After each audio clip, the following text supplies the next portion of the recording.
And before anybody else, and being a mother, I think we give her a chance to say something because of the relationship that mothers have with their sons.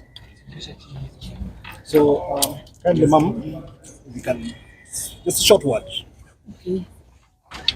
Me, I believe my son is innocent. Na hajafanya kazi yoyote, kosa yoyote, hajaua. Kuna kitu ninaamini, kuna a God of a second chance na atamtoa. Na ndio unaona niko na nguvu, sababu Mungu mwenye ninaamini ndiye atamtoa. He is like Joseph. Joseph alidhulumiwa hivi na Mungu baadaye alimtoa, na hata ninaamini sasa atamtoa wakati wa Mungu ukifika. Ni hayo tu. Asante. We won't say much. Of course, the sentence has been passed. We were expecting something close. We are not shocked.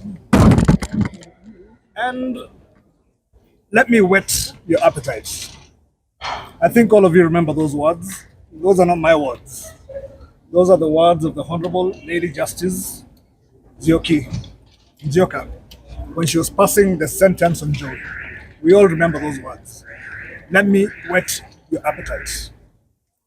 We affirm in our belief that during this whole process, the Honorable Lady Justice, with respect, was playing to the gallery and aiming at placating the court of the public.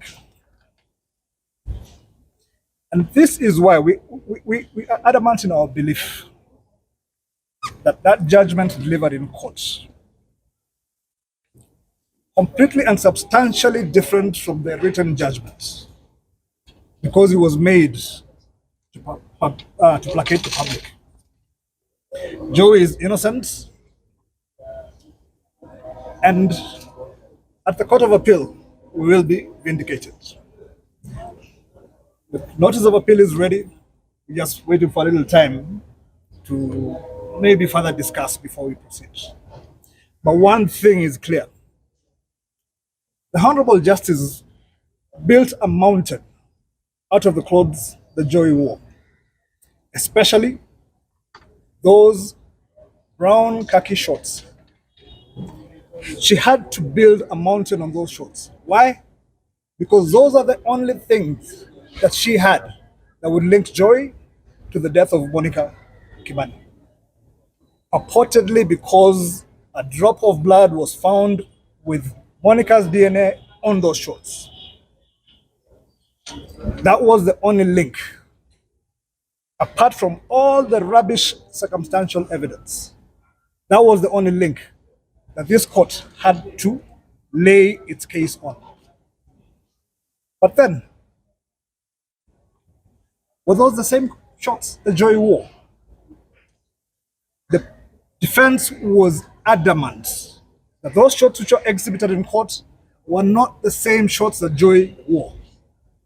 The prosecution's own witness said that the shorts that Jowie had on had side pockets and were brown khaki. The shorts that were brought into court purportedly with DNA did not have side pockets. These were different shorts. On 3 occasions, when Justice Wakiaga was handling the matter, he asked the prosecution to bring evidence of the pictures of the shots that they took while they picked those shots from Jackie Maribe's house. The pictures that were taken with Jowie holding onto the shots, clearly showing the side pockets. 3 times, the prosecution refused to bring those shots, those pictures into evidence. 3 times. Why? During his evidence, the DNA expert claimed that he took pictures of those shots through the whole process. But when asked to bring the pictures of those shots to court, again, refused. Why? It is rather obvious. Our courts have always held that where the prosecution refuses to bring evidence before court in their own possession, which might prove to be exculpatory evidence, there can only be one reason why they have refused to bring that evidence. because it points to the innocence of the accused. Joey, Joseph, Irungu is innocent, and we shall prove it. Thank you.